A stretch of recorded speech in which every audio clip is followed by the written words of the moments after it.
Assalamualaikum dan salam sejahtera, selamat datang dan terima kasih saya ucapkan kepada kalian yang sudah datang ke channel ini. Saya doakan kalian semua senantiasa dalam keadaan sehat dan juga sukses dalam apa juga bidang yang kalian usahakan. Semoga kalian senantiasa diberikan keberkatan dan juga keridhaan daripada Allah SWT serta dikenakan rezeki yang berlipat kali ganda. Oke, video ini adalah berbentuk reaction yang saya akan mereact video-video yang menarik untuk kita kongsikan bersama. Dan kali ini saya akan react video yang dikongsikan oleh satu channelnya ialah Sang Kiai Sufi ya. Yang belum subscribe silahkan subscribe channelnya, mudah-mudahan channelnya akan terus berkembang dan dapat memberi info yang terkini kepada kita. Dan kali ini saya akan react video yang bertajuk pecah rekor dunia sirkuit Mandalika, jadi sirkuit terbaik nomor 1 di dunia, pos MotoGP angkat bicara. Apa maksud tajuknya ini ya? Oke, tanpa basa-basi lagi, jom kita tengok video. He's a test rider as well, behind the scenes, and of course, maybe a bit of a mentor role as well for Pedro Acosta, stepping up into MotoGP. Selesai. Usai berlangsungnya MotoGP Mandalika, banyak pesan membanggakan dari para pembalap. Salah satunya mengenai tata letak Mandalika memang jauh lebih modern. Kombinasi antara sedikit lambat dan banyak tempat yang cepat di sirkuit ini. Terlepas dari pemandangan yang luar biasa indah yang secara dikelilingi oleh perbukitan dan ujung tikungan 10 sudah sangat mengarah ke Samudera Indonesia, ada banyak konsistensi hadir yang memompa adrenalin setiap individu yang mencoba sirkuit ini. Baik hanya untuk sekedar review, riding cepat rekreasional ataupun para pembalap di setiap tingkat karakter pembalap. Pemula maupun profesional pemegang gelar juara dunia berkali-kali MotoGP maupun WSBK, dan hal ini jelas semakin kentara ketika TMC Block mencoba berkali-kali melihat memutar setiap sesi balapan mulai dari ETC, Moto3, Moto2 maupun MotoGP dari layar kaca. Membalap di suhu udara 30-31 derajat Celcius dengan suhu permukaan aspal sampai 61-62 derajat Celcius adalah sesuatu. Namun kita tidak bisa melawan atau mengubah alam terbutkan, kecuali satu sirkuit dibangun di sebuah ruangan yang membuat keadaan bisa lebih dikendalikan, namun tentu akan mahal dan kayaknya tidak mungkin lagi.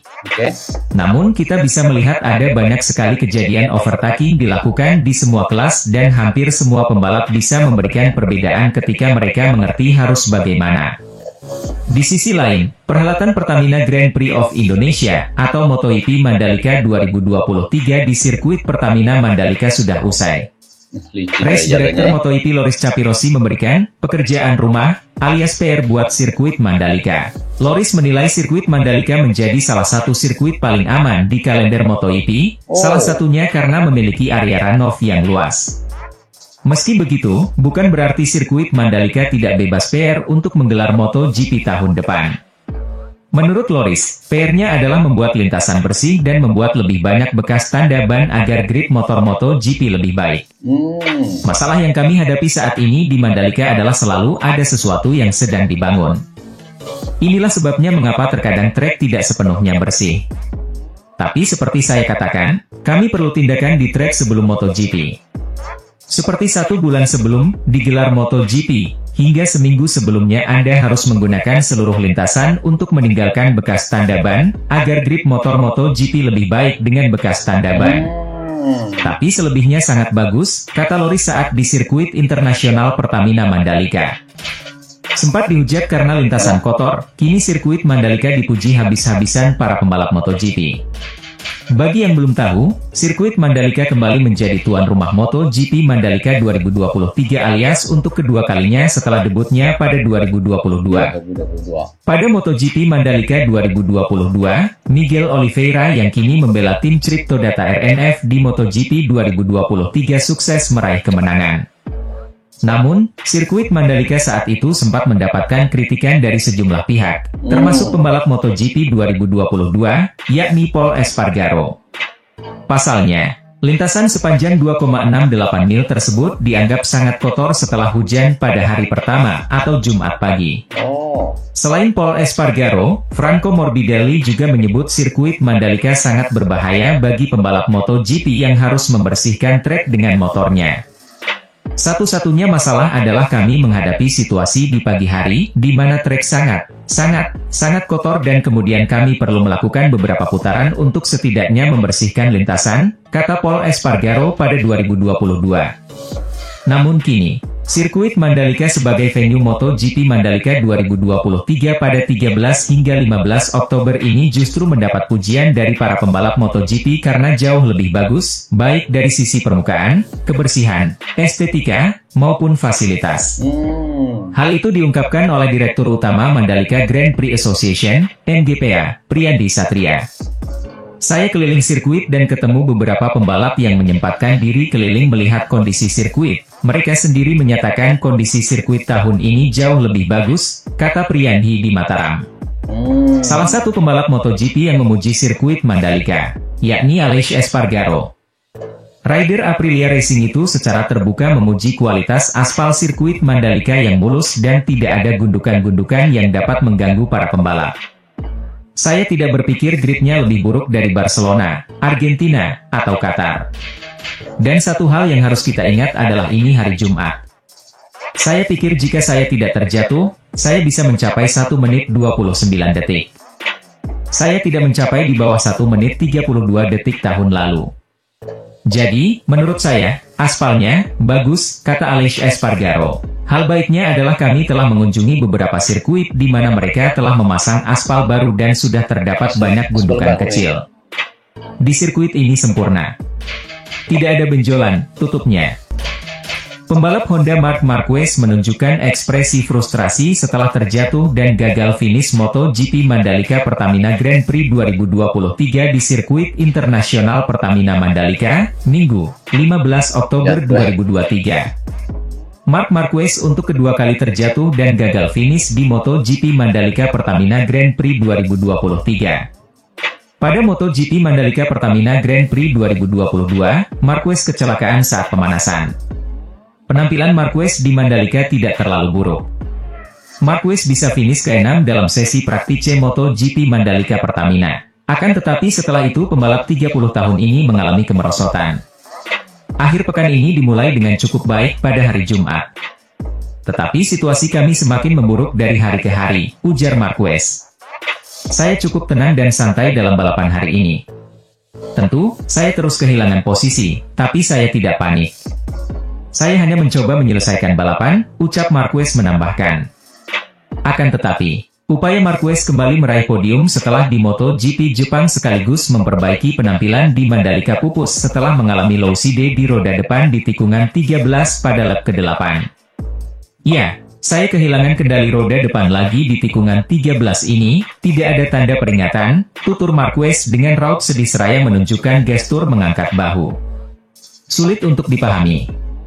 Tapi tidak ada yang tersisa selain menjalani akhir pekan dan fokus pada MotoGP Australia, kata Marquez melanjutkan. Gagal finish di MotoGP Mandalika Pertamina Grand Prix 2023 membuat Marc Marquez harus menerima kenyataan di posisi ke-16 klasemen MotoGP 2023 dengan mengoleksi 64 poin. Francesco Bagnaia menang dalam balapan penuh drama di MotoGP Mandalika Pertamina Grand Prix 2023, Minggu, 15 Oktober 2023, dengan Jorge Martin gagal finish saat memimpin balapan. Martin sebenarnya tampil luar biasa di awal dan menunjukkan start yang sangat luar biasa. Dari posisi ke-6, pembalap Pramac Ducati itu langsung gaspol hingga memimpin di tikungan pertama. Start luar biasa juga diperlihatkan Francesco Bagnaia. Start dari posisi 13, Pecco langsung naik 7 posisi di lap pertama hingga berada di posisi 6. Di lap ke-20, Francesco Bagnaia sukses menyalip Maverick Vinales di depan. Pertamina Grand Prix of Indonesia 2023 alias MotoGP Mandalika 2023 berlangsung di sirkuit Mandalika, Minggu, 15 Oktober 2023, siang waktu Indonesia Barat. Luca Marini memimpin di pole, diikuti Maverick Vinales dan Aleix Espargaro, yang mana balapan berlangsung 10 lap. Balapan dimulai, Jorge Martin yang memulai dari posisi ke-6 langsung melesat ke posisi pertama. Di lap ketiga, Luca Marini terjatuh. Francesco Bagnaia yang memulai dari posisi ke-13, mampu ngegas ke posisi ketiga. Sementara Maverick Vinales mampu konsisten pertahan posisi kedua sejauh ini. Marc Marquez terjatuh di tikungan ke-13 pada lap ke-8. Marquez sebelumnya sempat tempati posisi ke-8, turun ke posisi 10, dan akhirnya terjatuh. Di lap ke-11, Miguel Oliveira yang merupakan juara MotoGP Mandalika tahun lalu ditabrak oleh Brad Binder dari belakang. Bagian belakang motor Oliveira tampak hancur, dirinya pun keluar lintasan. Binder akan diinvestigasi dengan bayang-bayang hukuman. Di lap ke-12 pada sektor 3 tepatnya di tikungan ke-11, petaka buat Jorge Martin. Rider Pramac itu terjatuh, harus merelakan posisinya di depan dan out. Maverick Vinales sempat memimpin terus di posisi terdepan. Francesco Bagnaia yang membuntutinya, mampu menyalipnya di lap ke-20. Persaingan terus ketat, selisih waktu keduanya di bawah 1 detik.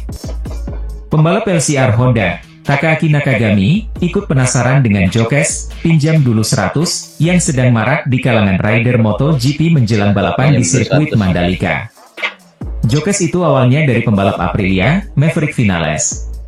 Ia mengunggah foto dirinya sedang bersantai di kolam renang dengan caption. Ya, itu tadi video yang dikongsikan oleh Sang Kiai Sufi berkaitan dengan MotoGP Mandalika. Bila saya tengok tajuknya macam tidak berapa kena dengan apa yang diulaskannya nih. Tapi apapun, bila saya tengok dia punya ulasan tadi, banyak kisah bagaimana penerimaan dan melihat bagaimana penerimaan pada para pelumba berkaitan dengan balapan MotoGP laluan dia punya jalur, bagaimana dikatakan menyebabkan banyak insiden-insiden ataupun kecelakaan yang berlaku melibatkan pelumba dunia. Mungkin ada orang tidak biasa dengan track ini. Apapun itu merupakan satu perlawanan yang melibatkan seluruh dunia. Kalah menang itu merupakan satu kebiasaan, yang mana mesti ada yang menang, mesti ada yang kalah. Dalam situasi ini semuanya akan terima dengan keadaan terbuka. Kita harapkan nanti track yang pada masa-masa akan datang mungkin disediakan lebih awal lagi, yang mana boleh mempersiapkan untuk para pelumba menggunakan track ini. Dan kita akui banyak sebenarnya penambahbaikan yang telah dibuat untuk memperkemaskan track Mandalika pada kali ini. Oke, itu saja untuk video kali ini. Mungkin kalian mempunyai pendapat, kalian boleh kongsikan dengan komen di bawah untuk kita sama-sama berpendapat dan info. Oke, itu saja untuk video kali ini. Kita jumpa lagi. Terima kasih. Assalamualaikum.